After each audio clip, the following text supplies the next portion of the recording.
Welcome to our deep dive into the DC48K project. So today we're going to audit the DC48K project on the scholarship platform. And me speaking, I'm Owai Olga. I'm among the Coder Analytics Trainings team. And today we're going to explore the key findings from our recent project we've been working on. I'm going to test Dodi's branch, and he worked on the scholarship platform. So basically today we're going to analyze the platform's architecture, business logic, and critical areas that need attention.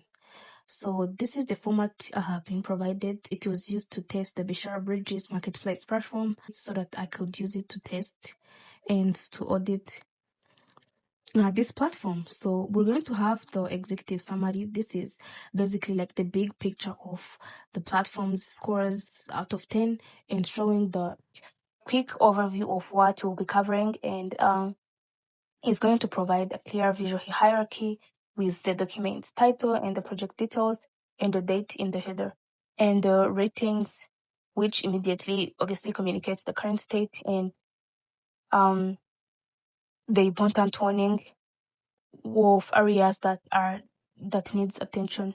So we're also going to have the architecture analysis and the code-based organization, and we're also going to indicate the scoring system followed by a balanced view of strengths and weaknesses. So we're going to be comparing our platform with the study abroad website. So that's what we're going to be comparing it. Moving on the business logic. So here we're going to break down our core functionalities into 3 main workflows, and each workflow is analyzed with a consistent structure and the current implementation and identified issues together with the industry standards. So this is the format we're going to be using. And moving on the automation opportunities, under this section, we're going to prioritize the high, medium, and low features and the visual impact indicators to help focus the attention. So here each opportunity is going to follow a formatted structure of the current state, business impact, and the implementation details. If we have time, we are going to add the code snippets, which are particularly valuable here as they show exactly what needs to be done. Moving on the code level, bugs, and implementation issues. So this is the most critical section. We are going to use a clear severity classification of critical, high, and medium, and each issue follows a consistent template of description, location, impact, and recommended fix.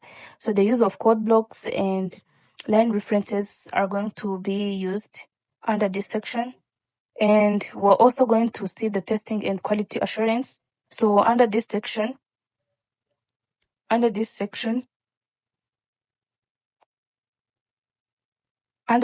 you're supposed to have clear metrics of the test coverage and specific recommendation. This is where we're going to analyze the testing pyramid visualization to help explain the recommended approaches of testing at different levels. And we also have the security consideration, which is where we're going to assess the risk levels and the immediate action items. So we're going to use the critical and high metrics to visualize the urgency and around the security issues. And last but not least is the recommendation in the roadmap. So the roadmap here, this is like the approach which is going to use the immediate short-term and long-term for priorities, and each recommendation is tied to the business impact and making it easier for stakeholders and developers to understand why behind the technical decision.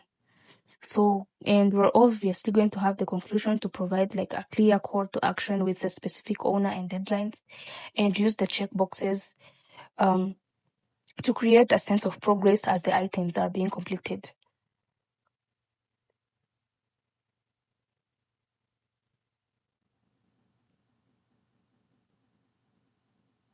So with that being said, we can now proceed to the UI UX that we have to have like a glimpse of what we'll be doing. And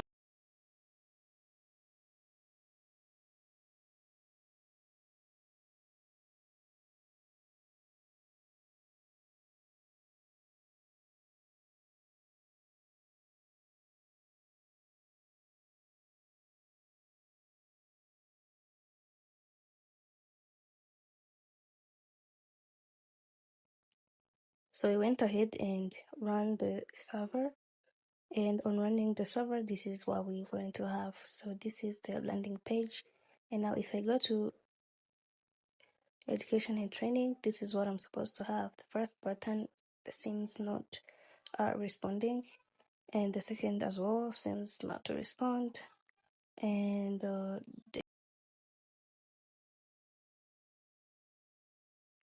here we'll be able to add something in the form. Let's try to input something. Let me add math, category of science, and duration, let's say maybe 9 weeks, and it's going to take place online, and the number of price, let's add it to see if it's saving. Well, it's saved. Now let's try to check some validation or exception handling. So I'm going to type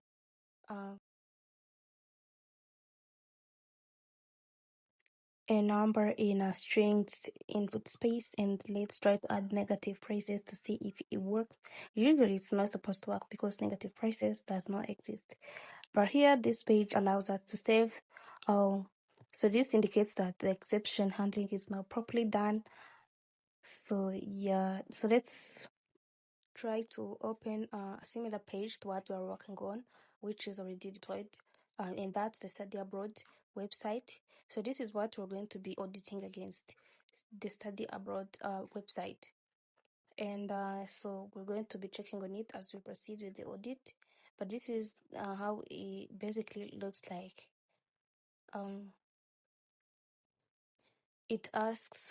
Initially it asks for accepting the cookies, and as you all know, the cookies help us to track the user's activities on the browser. So this is how it looks like.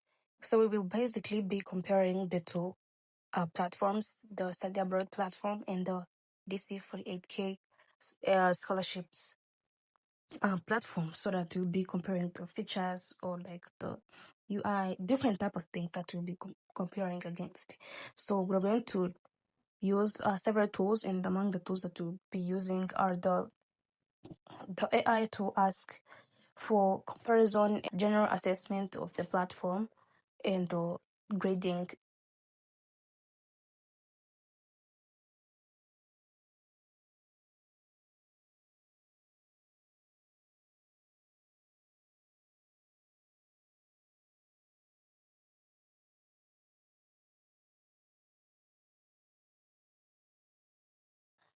So for us, this is why we have the UI, and what basically the user sees is this.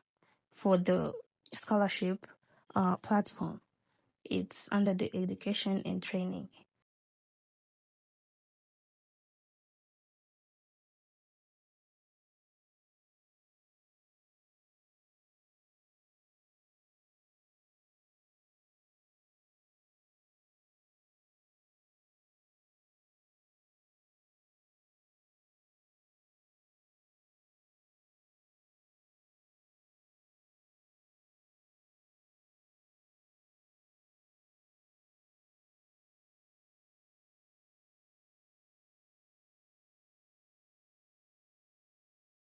So to begin the whole process, I'm going to need Ndoris branch cloned on my local machine.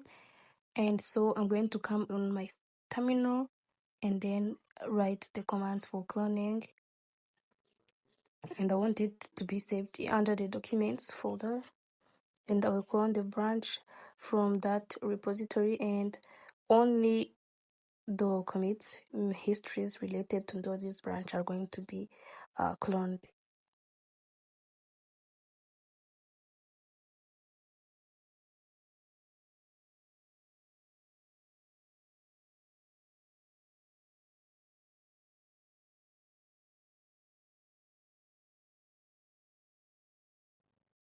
And then after cloning, I'm going to go ahead and open the folder, and here we go. So we now have the Ndolis branch yet.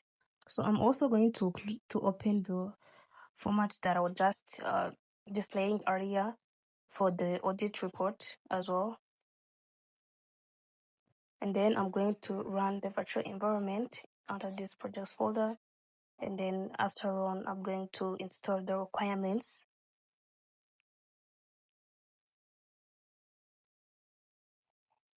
but there seems that an error where the virtual environment was created on a different machine than mine. So I will have to delete that, and then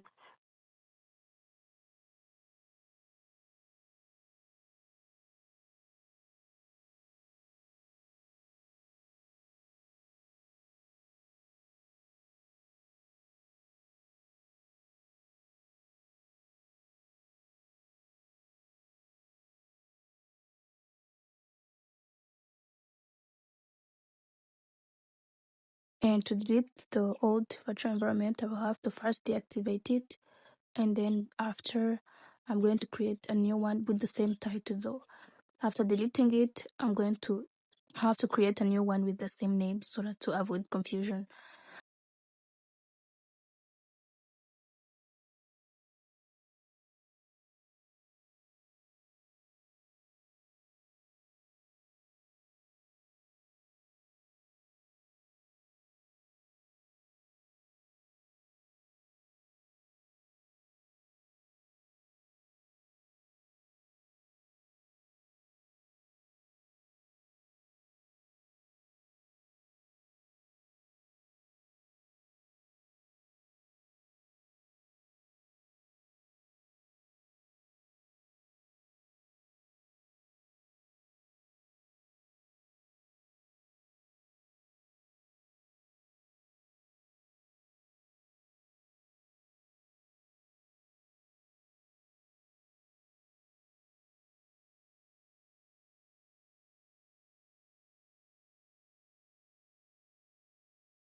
After successfully installing the requirements, it's time to now make migrations.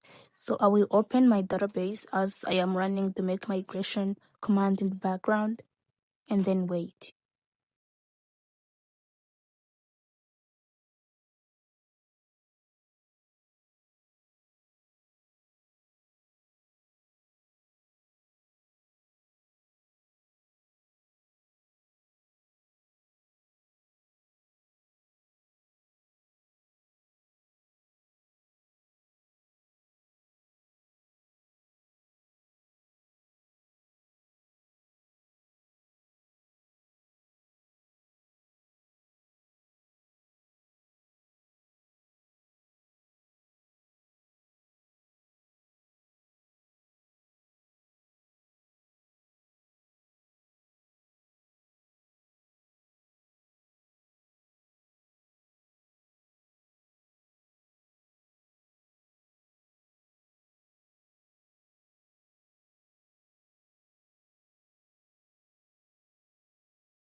With the migration taking place completely successful, let's now try to run the server so that we ensure that we get platform in our browser without an error.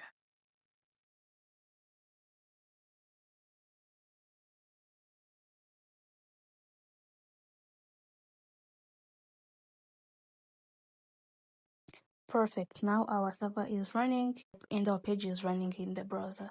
So now we can start with the audit. And using the Bishara Bridges audit report, I will start crafting my own report. And now let's begin by making the document's title. Currently, I'm calling it the DC48K testing report, which could anytime change as we will be editing the video step by step. And this is the other format that I was just projecting earlier on. That's what we are following. So here we're going to first put the project description. And let's begin with the project title, the DC48K project title. And now I'm going to copy the branch also so that I could attach it. And that's the branch name. And today's date, that's December 1st.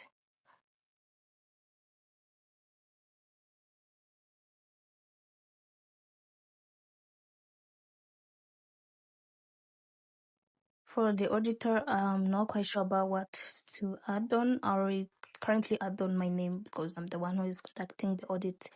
But that could also change anytime.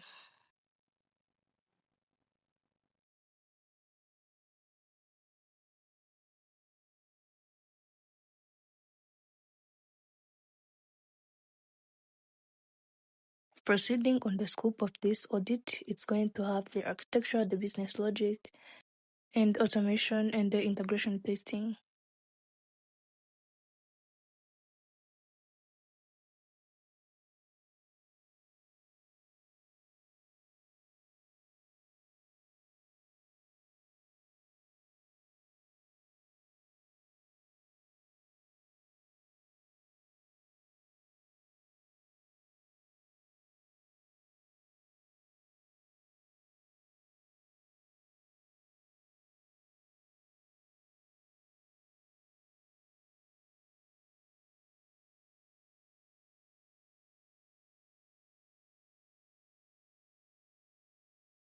Something to take into consideration is that this report focuses on functional and technical aspects of the platform. So for non-functional requirements, we'll be looking at the UX, the performance, the accessibility, the structure, and the models, among the others. Moving on, we are going to proceed with the executive summary, which is basically like the overall description of the audit report that we're preparing. So I like to give them headings for better formatting. And since I have already cloned the code base, so we can like ask the AI to help me like lay out everything in a well-structured format.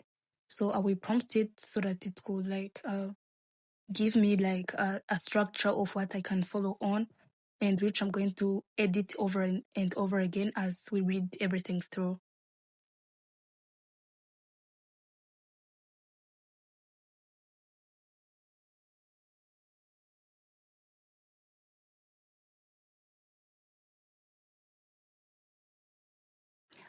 And this prompt was basically about telling the AI to go through my code base and make sure that it really understands everything regarding the scholarship page. So now the next step, I'm going to like give it this format and then ask it to give me the audit report in that specific format that I just gave it. So I will basically have the kind of like same, but the content is going to be from my code base. So let's see how it goes.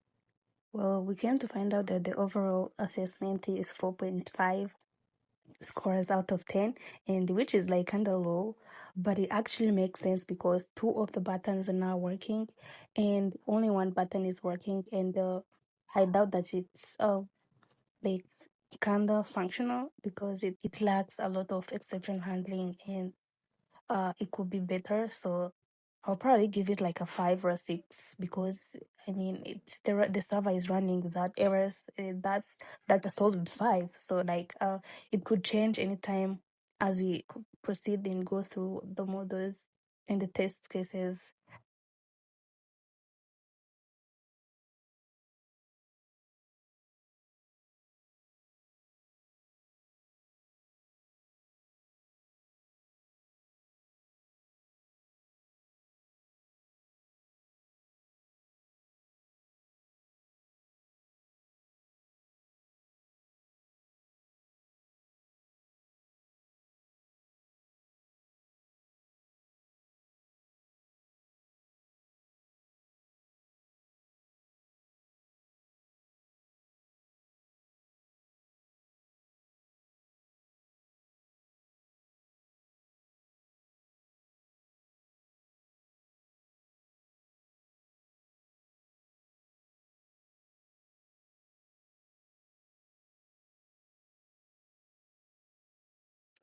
And after briefly explaining the executive summary you said introduction, let's go to the strengths that this platform already have.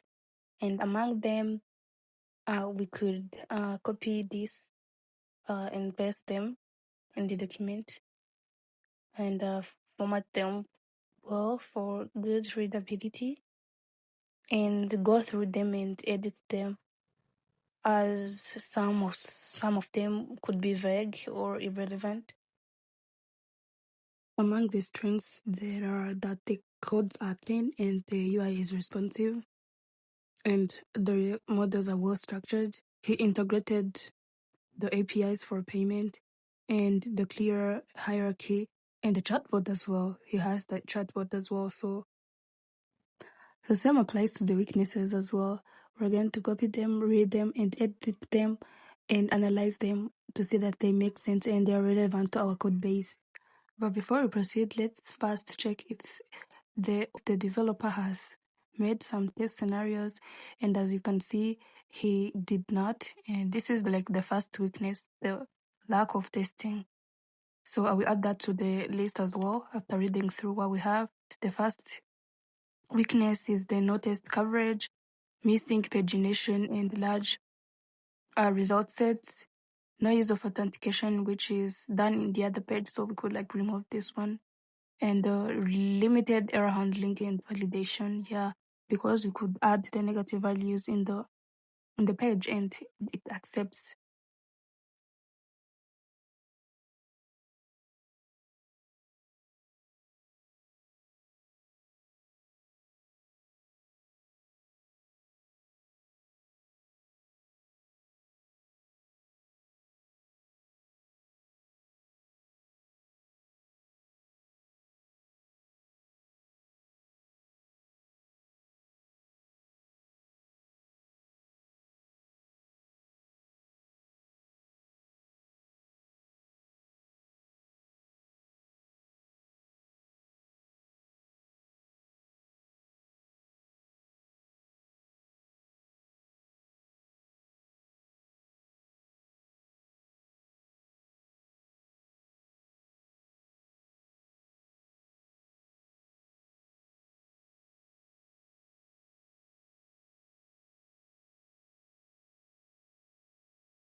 Continuing with further prompting and trying to generate the most accurate audit report that I could get, I'm going to go ahead and then copy and paste a shorter part of the audit and then format it as I read it through as well. So here I'm comparing the DC48K project to the study abroad platform.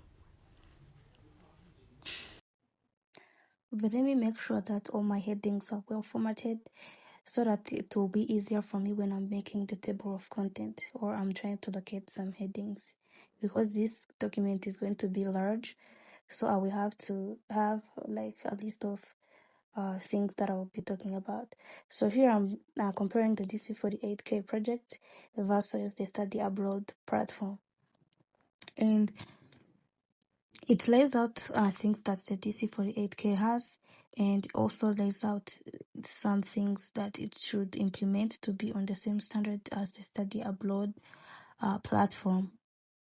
Among the key upgrades is that there first need to be a university database, better search filters, user accounts, application tracking page, and the mobile application, but that one is not essential, so I'll just probably remove it or give it a lower priority because the platform we're currently working on is web-based.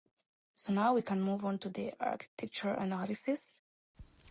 And the AI has suggested the project structure, and which is pretty much accurate because this page is based on the templates, Django templates format under main, where we have the models, the views, and the templates for the HTML pages.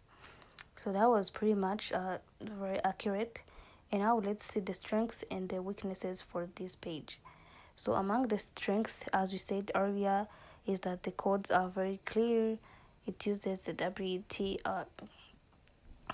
format and the reusable templates component and the efficiency database queries. However, the weaknesses suggest that the business logic is mixed in views and no service layer, also limited handling as we've seen earlier, and no APIs endpoints. However, we're going to test to see if the APIs actually are working because we've seen the PayPal API present. So if this is a weakness, it means that the APIs are now fully responding. So now the part of functional testing is what we are on. So for functional testing, it was rated 0 out of 10 because there is absence of test scenarios, and the critical paths are that the scholarship and such functionalities lack tests. Also, the filters are not well tested. Also, the form validation. So I will keep on formatting my text to enhance the readability.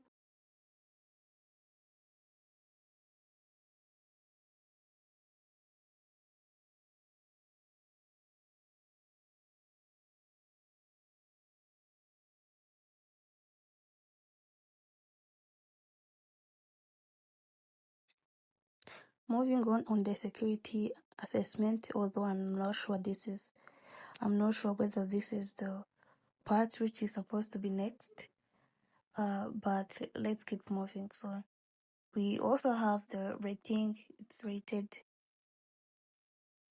6 out of 10. That the strengths are that it has some cross reference forgery protection and no other object exposure. However, the weaknesses are that absence of rate limiting on the search and no input validation in the search items. Proceeding on the code quality, our current state is that the file sizes and the view models are of reasonable size. Proceeding to the performance consideration, so our current state is that the page load time is in seconds, and the database queries are estimated by per search, and the list goes on.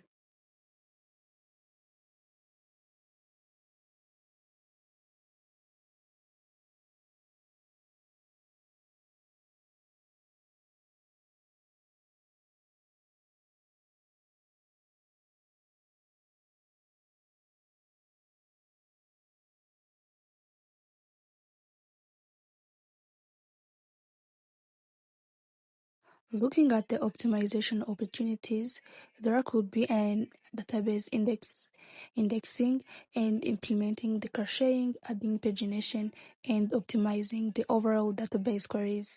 So this could be what could be optimized in the performance consideration part.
Proceeding to the functional testing, the critical paths that are spotted are the scholarship search functionality and the form validation and the edge cases, and also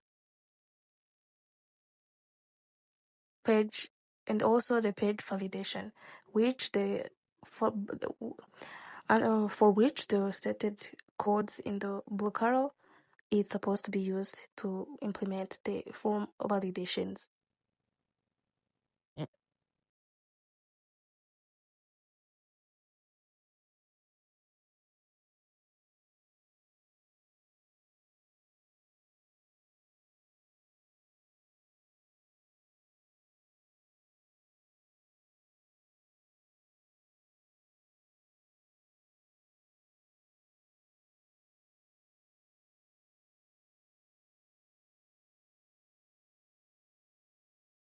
I also came to find out some valuable recommendations under the security assessment, and those are implementing rate limiting, adding input validation and sanitization, plus implementing proper error handling.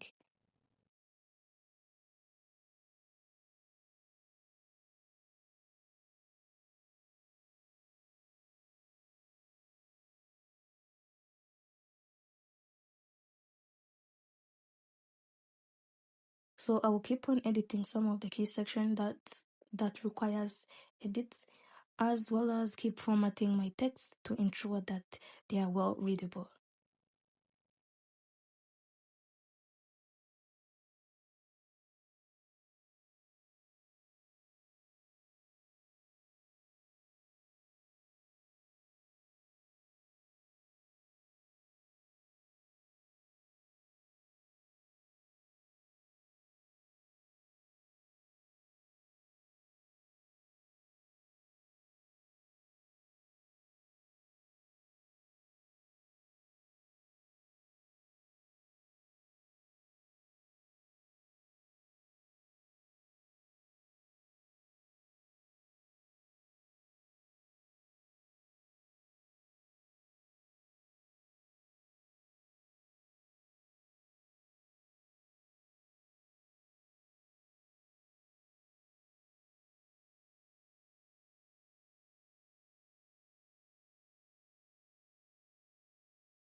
Moving on to the performance consideration.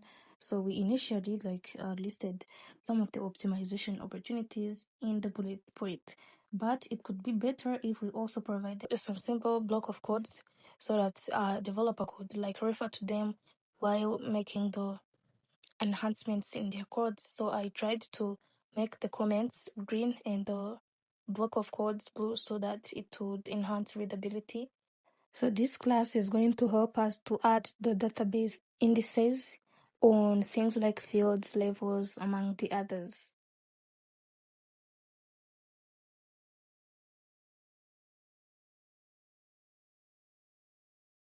A search feature. So it is going to implement a cache aside or a read through caching pattern. This is where the system fast checks the cache before performing the full search operation.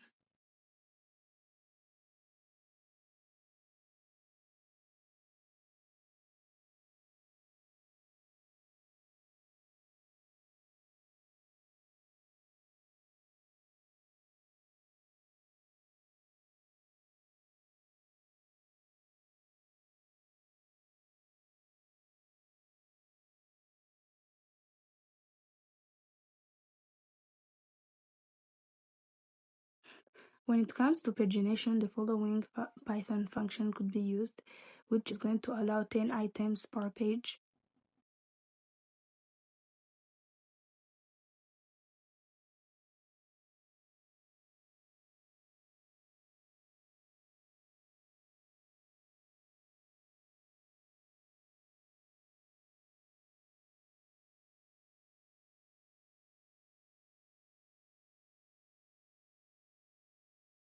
Coming on the recommendation, usually this is supposed to be the last part, but I'm doing it now when I still have some points in mind.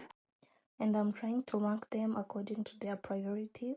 Like, for example, adding pagination should have a high priority. So I keep on prioritizing them according to the need and the urgency into medium priority, low priority, and high priority. But we are going to keep on editing them as we go on with the audit. The next part after the recommendation is supposed to be the roadmap of how everything will be done. And the roadmap is divided into phases: phase 1, phase 2, phase 3, and among the others. So the phases are supposed to be also provided with the timelines. And since this project is a small, each phase I have tried to give it at least 1 day or some couple of days for hard tasks.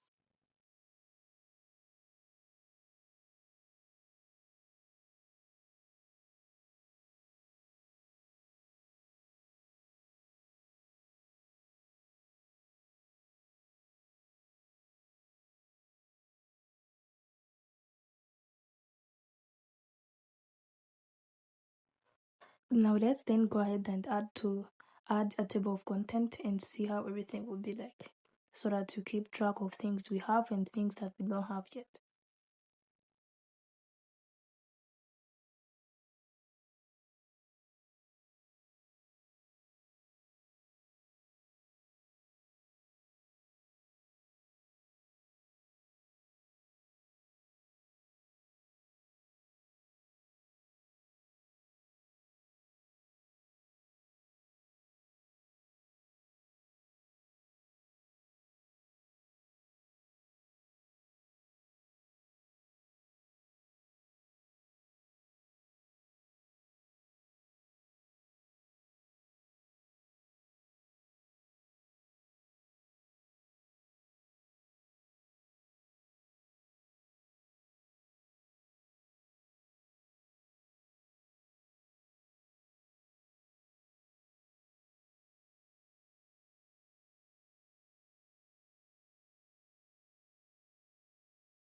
Proceeding with the business logic analysis, our current implementation is that the scholarship models is handled in the scholarship/search view.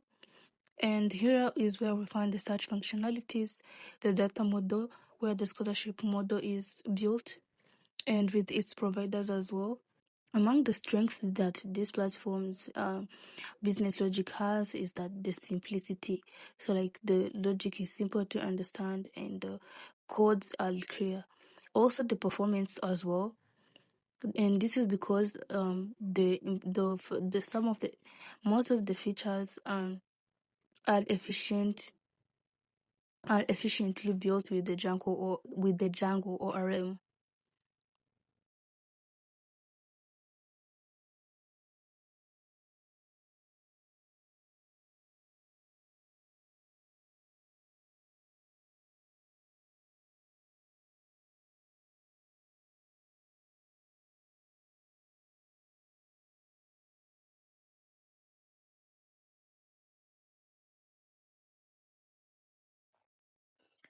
Now, this is how we could implement a service layer.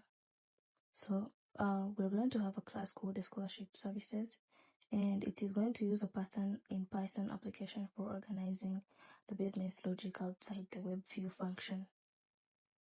So this class called scholarship service, it's going to define a service class typically like responsible for all the operation related to the scholarship model. And then we're also going to have some decorator methods which are going to belong to the same class, and we're also going to have some method signatures which are supposed to accept the optional parameters, and we're going to apply the search term filters, and later on we apply the level filters, and we'll be done with the service layer.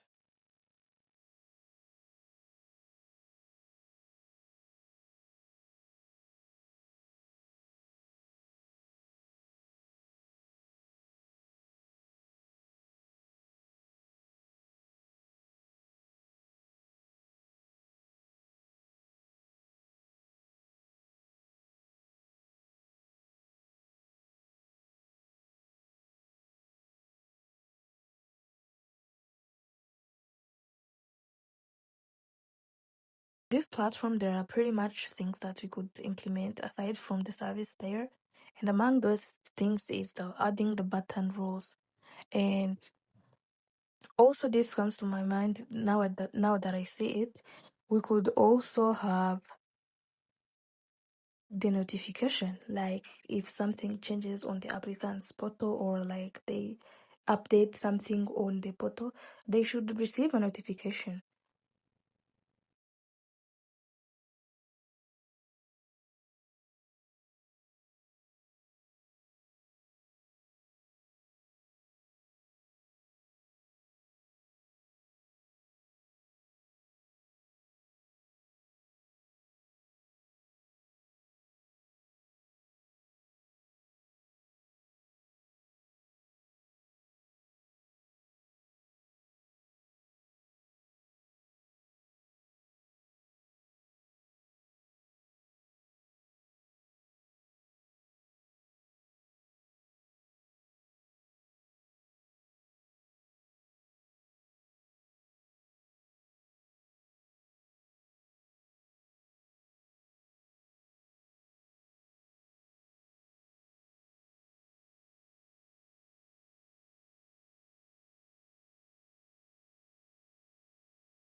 Coming on the automation opportunity, so I suggested updating the scholarship statuses, and under the critical automation paths, which I called the P0, which stands for the critical, it is going to automatically update the status of the scholarship based on their deadlines. So our current state is the manual status updates, which are required and which is kind of inefficient or prone to errors. So the goal is to implement like a daily automated job to update the scholarship status based on their deadlines. So here it's going to be implemented by this code spinet showing the beginning of the Django management command, and it is designed to handle these tasks. So these commands are Python scripts and they should be run in the command line. Like for example, python manage.py update status.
Moving forward, comparing the scholarship platform to the industrial standards. So I tried to make like a gap analysis table for the scholarship demonstration. And this table is going to compare like the current implementation of the system against the industry standards. And it's going to identify as well the areas for improvement. This table is structured into at least 4 columns. We have the feature and the metrics, which are the functional areas being assessed, like for example, the caching, the user experiences, and the mobile optimization. And we also have the current implementation, which describes what the system currently does. And we also have the industry standards, which defines like the desired or the benchmark level of performance we would like to have. And also the gap analysis, which is like the resulting differences telling us what we're missing, what needs to be improved. And the gaps are visible in rows, like for example, the user experience. Our current implementation is a simple form-based interface, whereas the industry standard is supposed to be dynamic, responsive design, and pre-filled data and guided workflow. So here the gap is that it needs to be more interactive for the user guidance. So the list goes on to the mobile optimization, which we kind of like not like a priority currently, and the performance. So our current implementation is that text is cut off, but likely mentions like strong performance. And the industry standard is that they have to be optimized for load time, efficient database calls, caching with CDN and lazy loading. So here the gap identified is that there needs to be a need for performance optimization, like covering the caching and DB tuning, etc. So the analysis suggests that the current system is functional but requires like significant work to meet the modern standards, particularly in the user experience, making like the application process more interactive and the mobile optimization. Up next, we're going to see how our codes are organized in our code base.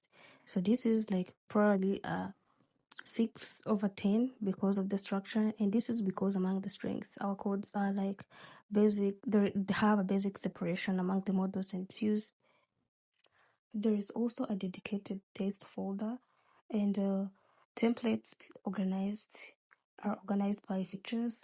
However, among the weaknesses that we have is that we have no file structure. Like all models are packed in a single file, and we also have the missing components, no validation, no model organization. So basically, like our model organization is like 5/10 as they are in a single file.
So for the recommended model organization, there could be like a root model, and then followed by the base model, and a domain specific for sub packages later on. So that's what could be better for the model reorganization.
So now let's get into a detailed code quality matrix summary. I tried to make like a table, and I'm going to use it to assess the current state of our platform and define our targets for improvement.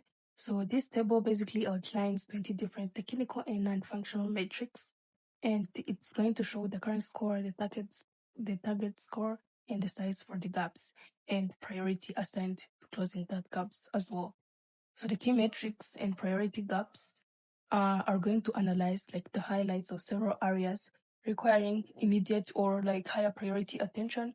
Like for example, the code duplication, error handling, test coverage, deployment, error rates, among the others. So the critical gaps are the highest priority. Like for example, error handling, it has a 3.5 out of 10. So the robustness of exception handling needs significant improvements. Like the gap is 5.5. And also the error rates, which is a 3 out of 10. So this is like the number of runtime errors or exceptions, which is too high. And the gap is 6. Also, the major structure and process gaps are also the high priority. Like, for example, the test coverage is 2 out of 10, and the percentage of the code covered by the test is only like 2 out of 10. So the gap is very high. And also the deployment, which is kind of like not critical right now because this page is currently hosted on Heroku. So it has to be looked at as well to make sure that the deployment is done efficiently. And also the code duplication, it has a 4 out of 10. And this is the significant amount of the duplicated codes which exist. So there's also the architecture and maintainability and scalability of the platform. These also have a high priority gaps of 4 to 4.5. So this indicates that the structure needs also refactoring. And we could also have like some other notable areas, like for example, the documentation, which is the inline docs, and the API architectures, which are poor, and with a medium priority gap of 0.6. We can move on the security as well. Here we're going to assess the input validation and data protection with which here have a medium priority gap of 6. So internalization is 1 because multiple languages have to be supported, and here only English is supported. So this is a priority, but which is low. Now let's go to the console of the browser to see if there are some bugs or some uncaught errors. And most of them are some uncaught promises, which are of less concern, and tailwind errors. This could be like updated some time to come.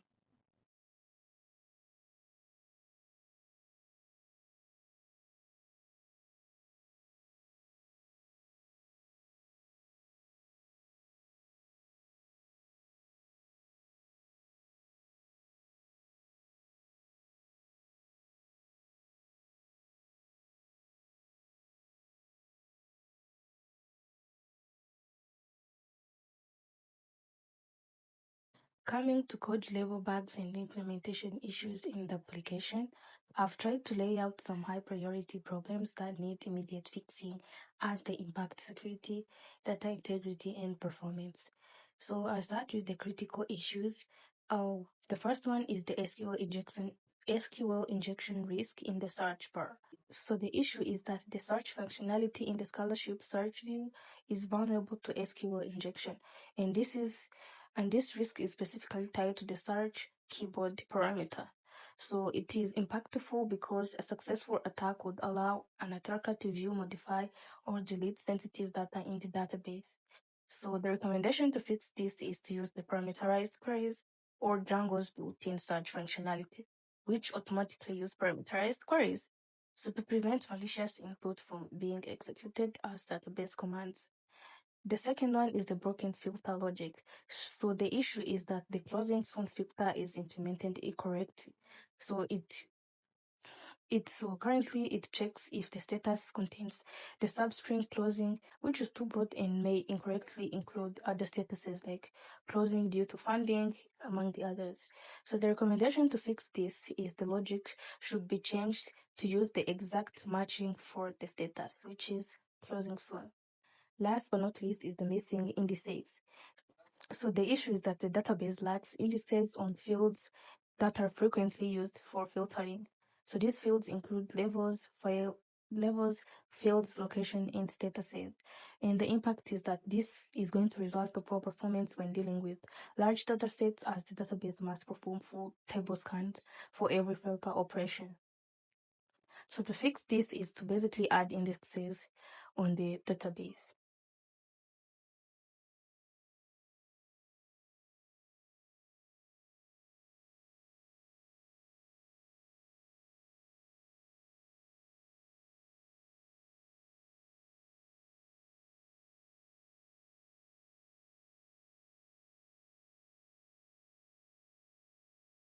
So as we come to conclusion of the audit, we're basically going to summarize everything that we just covered above. And I'm also going to try to add some edits, especially on the implementation, as I incorporate like the code snippets for the implementations that I just suggested. So I think this is the end of the video. The rest is basically formatting my texts and inserting some recommendation code snippets.